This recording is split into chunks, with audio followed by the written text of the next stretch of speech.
Top 5 most useful blade shapes and why. Let's light it up.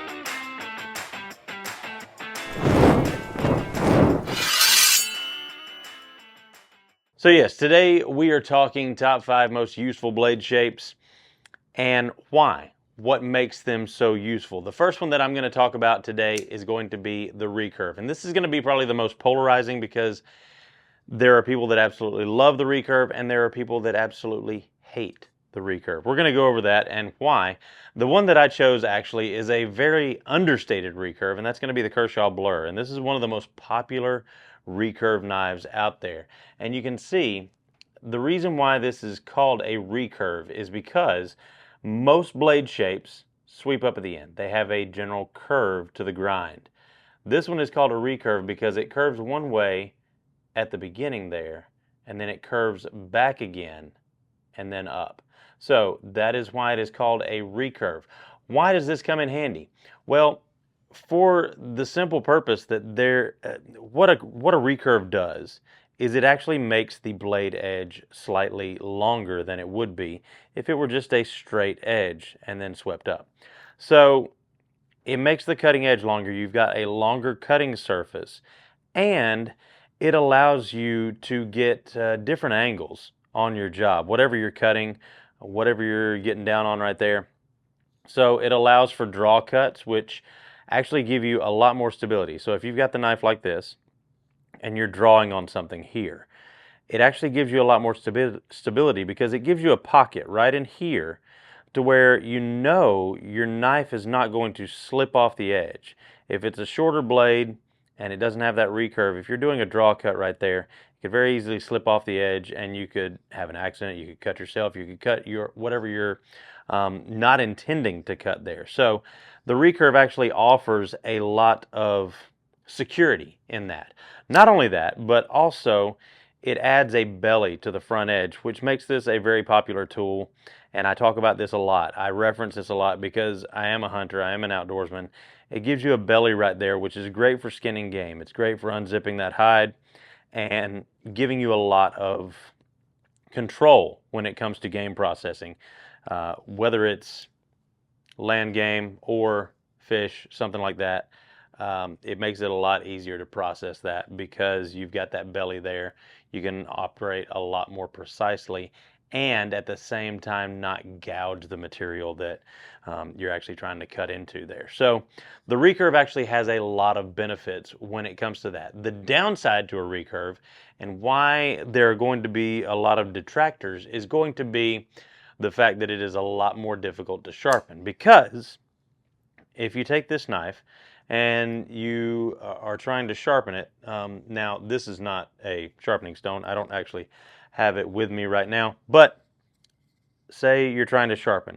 You've got different angles and different edges right here that you're going to have to account for. So hand sharpening is going to be a lot more difficult. Also, sharpening with a device is going to be more difficult, getting those angles just right. So it's going to take a lot more care and a lot more time to sharpen that blade, just like it would with maybe a serrated edge. That's essentially what a recurve is. It's just an elongated serration. And it makes it a little bit more difficult to sharpen and get that angle just right. Yeah, that's okay. So, the recurve is a very useful blade shape. There are going to be detractors because of how much more difficult it is to sharpen, but nonetheless, it is a very, very useful blade shape. Next up is going to be the clip point. And honestly, the clip point blade shape is one of my favorite, if not my favorite, because I think it is a very classic looking blade shape. It's a very classy looking blade shape, especially when you got that swedging up top right there. I think it just looks great. But it's also a very useful blade shape for a lot of the same reasons that the recurve is. So you'll notice on this one, it does have kind of a downward angle and then sweeps up at the tip, and you've got this cutout section right here. What that does is it makes it nice and slicey. It also makes it really good. Again, you've got that belly on it, and that's why this was used for like the Bowie knife So a Bowie knife is not necessarily a blade shape per se. A Bowie knife incorporates a clip point. However, a Bowie knife is going to generally refer to the intent or the design of the knife itself. This clip point right here is going to be a really good, and I tell you what, using a clip point is something that's second nature to me. It's something that makes me very reminiscent of the old man sitting on the courthouse square, peeling an apple and eating it. And it's a blade shape that I find very useful because I can use it as a camp knife. I can use it as a whittling knife. I can use it as a game processing knife. Now, the downside to it is it does have a lot finer point, because when you talk about taking that cutout right there on top, that nice concave cutout right there, you're talking about making this tip a lot thinner. And that is why you will find a lot of clip points out there that have been in long time service that have maybe 1/4 of an inch snapped off the blade.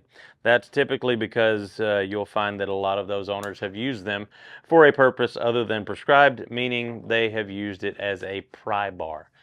That is not something we advocate here. We advocate that you take care of your knives and take care of them well, all right? Next up is probably going to be the most popular blade shape of all time, and that is going to be the drop point blade. Now, this one right here, I actually grabbed two of the most popular recent knives that we've had on the channel, and that's going to be the Boker Atlas. This one's the backlock, and this one's in a drop point version right here. Very close to a spear point. I would actually argue that a spear point, as long as it is not sharpened on the backside, a spear point is a version of a drop point, because this is a drop point. Spear point just happens to be symmetrical. So the drop point has long been the most popular blade shape, I think, of all time. And a drop point kind of implies that maybe it's a good knife for hunting. That's not really why it's called that. It's called that because literally the spine of the blade drops off to the point there. But it has a little bit of a belly on it, not too much though.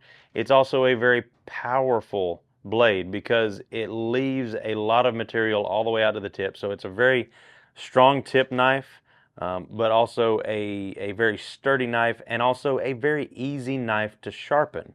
Now, not necessarily the easiest on this list, but this is going to be a very useful blade shape, especially for EDC if it's just a general pocket knife that you desire and that you need for just everyday cutting task, whether you're opening packages or opening letters or something like that.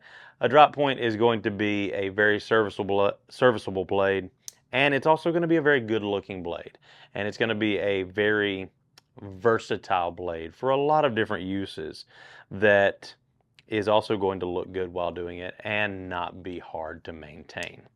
Next up is going to be my two least favorite blade shapes. So we've already done the recurve, we've already done the clip point, we've already done the drop point.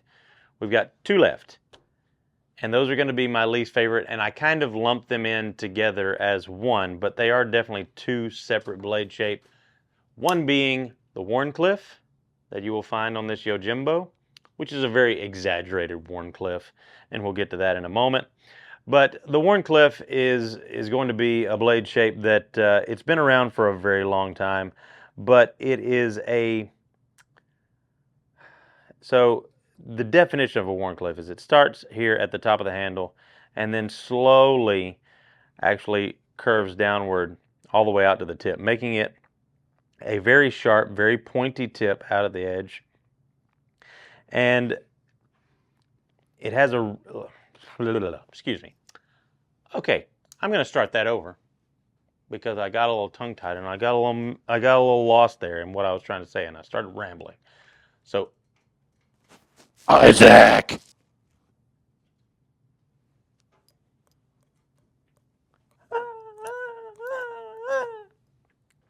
So, next up is going to be probably my two least favorite blade shapes, And I kind of lump them together as one, but they are definitely two separate blade shapes. The first one being the Wharncliffe, like you'll see on this Yojimbo, which is a very exaggerated Wharncliffe, but the definition of a Wharncliffe is it starts here at the top of the handle and then gradually just slopes off until it meets the point, making a very fine tip. But the thing is, and the most notable thing about a Wharncliffe is going to be a very straight blade edge right there. What that's good for is it's going to be just like a utility knife, just like a box cutter. And this is going to be probably one of the best blade shapes for general everyday carry, simply because in our society today, in the 21st century, 9 times out of 10, what most people come in contact with is going to be something that is ideal for a blade shape like this. Now, this one in particular actually keeps your hands out of the way, and it makes it so that you can get a nice flat cut on a surface.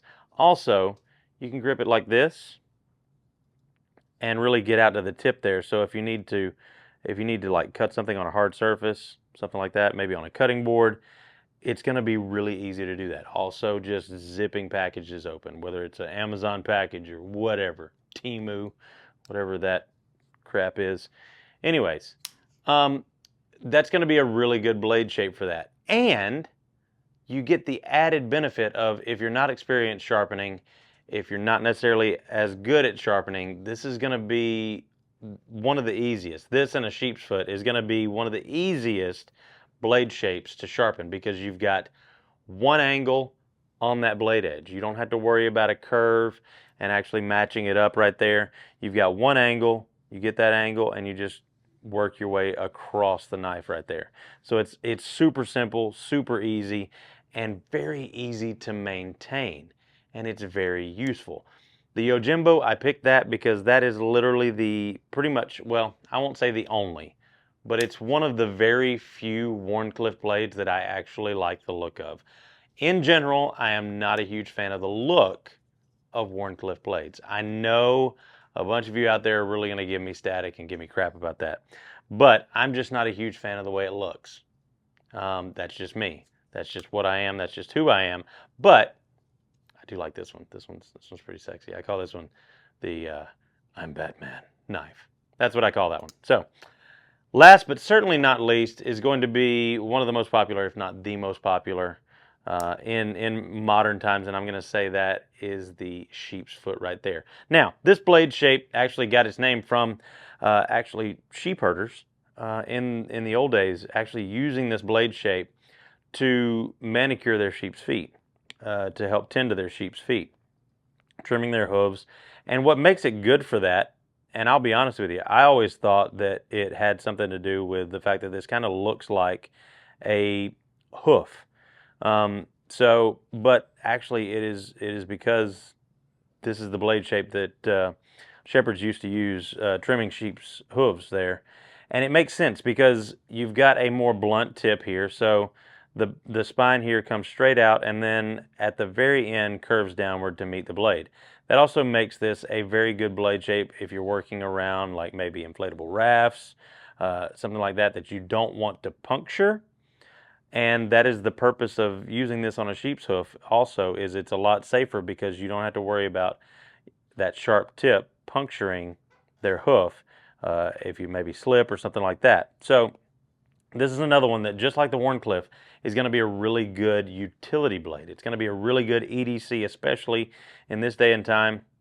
It's also going to be really easy and really strong all the way out to the tip because it keeps that thickness all the way out to the tip. And it makes it a really strong, really durable blade all around. And it's a blade shape that's been around for a really long time. It's tried, it's true. Not necessarily one of my favorites, but I do like it and appreciate it for its utility. Now, what do I think is the most useful knife out there? Well, that is going to surprise a lot of you, and a lot of you are going to disagree with me.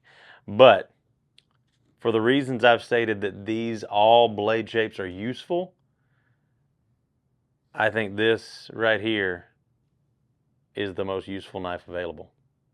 That is going to be a large Stockman from Case right there. So any sort of Stockman pattern with the traditional blade shapes. So this one right here is going to incorporate the clip point right there in the main blade, which is a very useful, like I said, blade shape for carving, for whittling, for having control.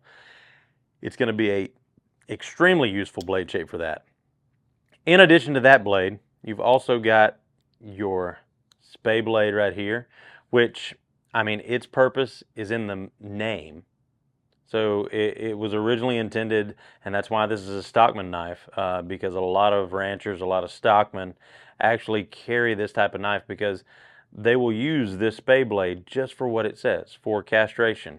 And it is very useful for that. It is actually perfect for that task. And then in addition to those, you've got the extremely venerable and useful sheep's foot blade right there. So you've got the benefits of the clip point and the sheep's foot all in one knife.